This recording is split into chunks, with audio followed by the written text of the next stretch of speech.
रात का समय था। अपने फटे चिटे कपड़ों में वो पगली लड़की स्टेशन के बाहर आंखें खोले आसमान की ओर देख रही थी।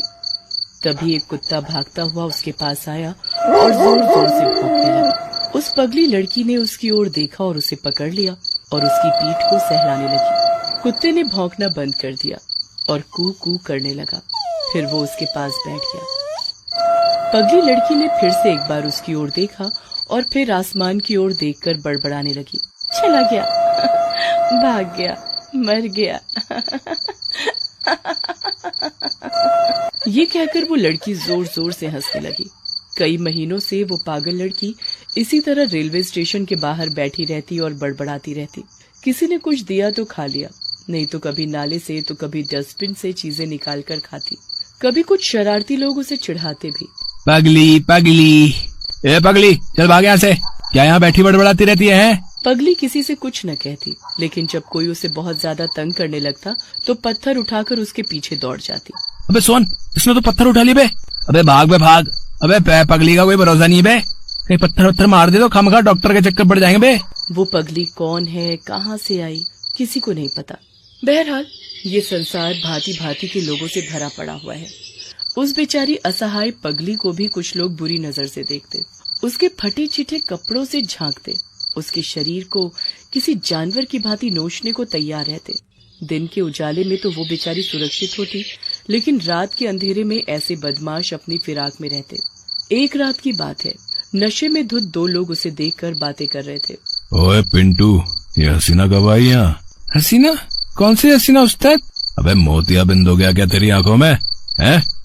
रेलवे स्टेशन के उस कोने में कुत्ते के पास वो हसीना दिख नहीं रही तुझे? अबे पिंटू की नजर उस पगली पर गई। अच्छा उस्ताद, आप उस पगली की बात कर रहे हैं? पगली? हाँ उस्ताद, पता नहीं कहाँ से आई है वो। वैसे बड़ी बदमाश है, छेड़ना मत इसे, नहीं तो पत्थर लेकर पीछे पड़ जाती है। मतलब बहुत तीखी है। अरे हमें तो ऐसी तीखी चीजें ही पसंद हैं। नागदंत और पिंटू उस एरिया के लोकल गुंडे थे। हफ्ता वसूली करना, लोगों को परेशान करना, लड़कियों को छेड़ना और शराब पीकर टल्ली रहना, यही काम था उनका। कई बार वो जेल भी जा चुके थे। कुछ दिनों पहले ही नागदंत लूटपाट के केस में जेल गया था और आज सुबह से ही जेल से छूट कर आया था और आज ही शराब के नशे में फिर से वो एक नए जुर्म को अंजाम देने की फिराक में था। ओए पिंटू, बहुत दिनों से जेल की नमक रोटी खा खा कर मुंह का स्वाद बिगड़ गया है। आज थोड़ा चिकन विकन खाने का मन है। तो खाओ ना उस्ताद, आपका इलाका है, चिकन खाओ, मटन खाओ, रसगुल्ला खाओ, जो खाना है खाओ। हैं? सुन, अकेले में खाना है, तू निकल यहाँ से। उसकी बातों को सुनकर पिंटू ने कहा, चिकन मुबारक हो उस्ताद। उस रात आधी रात के बाद नागदंत उस पगली लड़की के पास पहुंच गया और पहले तो उसे जी भर कर घूरा और फिर उसे छेड़ने लगा। ओए चमक छल्लो, कहाँ से आई है रे तू? सुना है बहुत तीखी है तू। उसके बाद नागदंत उसके शरीर को छूने लगा। इससे पगली की नींद खुल गई और वो उसकी ओर घूर घूर कर देखने लगी और जोर जोर से बड़बड़ाने लगी। चला गया, भाग गया, मर गया। चला गया, भाग गया, मर गया। ओए कौन चला गया, कौन भाग गया, कौन मर गया वे? चला गया, भाग गया, मर गया। नागदंत को समझ नहीं आ रहा था कि वो क्या कह रही है और उसे उस बात से कोई मतलब भी तो नहीं था कि वो क्या कह रही है। उसे तो अपने मंसूबे पूरे करने थे। वो उससे छेड़छाड़ करने लगा। अरे चम्मक छल्लो, जो चला गया उसे छोड़, जो है उसके साथ ऐश कर। ये कहकर उसने फिर से उसे छुआ। बार बार छूने से पगली को उस पर बहुत गुस्सा आ गया और उसने वही पास पड़ा पत्थर उठा लिया और उसे डराने लगी। अरे मेरी जान, हम यहाँ तुझसे प्रेम करने आए हैं और तुम मुझे पत्थर दिखा रही हो। क्या करें, जमाना ही खराब है, लेकिन हम तो तेरे हाथों से पत्थर भी खाने को तैयार हैं। ये कहकर उसने पगली के हाथों से पत्थर को छीन लिया और उसके साथ जबरदस्ती करने लगा। वो बेचारी असहाय थी। उस बलिष्ठ नागदंत के आगे उसने आत्मसमर्पण कर दिया। नागदंत ने अपने मंसूबे को पूरा कर लिया। चलता हूँ चम्मक छल्लो, फिर आऊंगा जब चिकन खाने का मन करेगा। ये कहकर वो हंसता हुआ वहाँ से चला गया। पगली बेचारी रो रही थी। उसके आंसू जमीन पर गिर रहे थे। उसकी आत्मा घायल हो गई थी। वो लोगों से अपना दुख कहना चाहती थी, लेकिन यहाँ अच्छे इंसानों के लिए लोगों के पास फुर्सत नहीं, तो किसी पगली के दर्द को लोग क्या समझते। उस दिन के बाद वो पगली डर के साए में जीने लगी। रात होते ही उसका शरीर कांपने लगता। हर दूसरे दिन नागदंत उसके पास आता। अरे क्या हो गया, इतना कांप क्यों रही हो?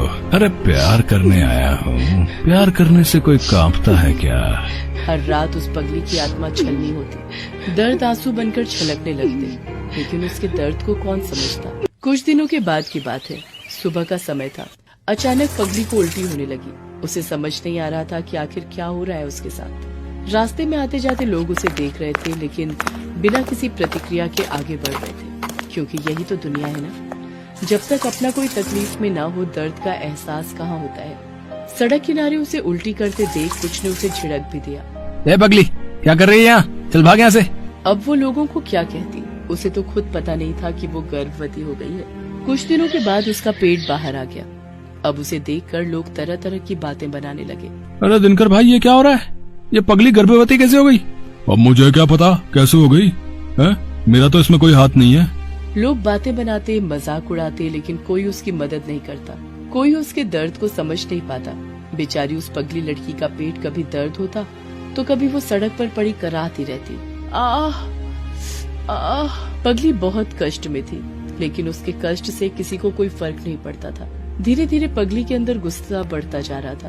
अब वो कभी अपने बालों को नोचती तो कभी जोर जोर से चीखती। अबे उसके सामने मत जा, देख नहीं रहा है कितने गुस्से में?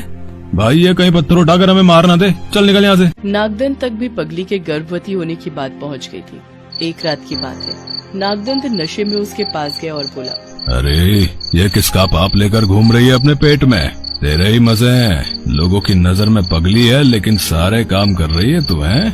नागदंत को देखकर पगली कांप रही थी। उसकी आंखों से आंसू निकल रहे थे। इस बीच नागदंत ने उसे अपनी ओर खींचा और उसे अपनी बाहों में लेने की कोशिश की। उसकी इस हरकत पर पगली जोर जोर से चीखने लगी। अरे इतनी जोर से क्यों चीख रही है? फंसवाएगी क्या? नागदंत ने उसके मुंह को अपने हाथों से दबा दिया और उसकी आवाज को बंद करने की कोशिश की। चुप चुप हो जा पागल कहीं की, चुप। लेकिन वो पगली पूरी हिम्मत लगाकर उसके चंगुल से छूटने की कोशिश कर रही थी। और एक समय ऐसा आया कि उसने उसके चंगुल से खुद को छुड़ा लिया और वहीं पास रखा एक बड़ा सा पत्थर उठा लिया। अरे क्या कर रही है? पत्थर से मारेगी क्या? चल रख नीचे पत्थर। लेकिन आज उस पगली पर कोई और भूत सवार था। उसने जोर से वो पत्थर उसके सिर पर मार दिया। उसके सिर से खून निकलने लगा।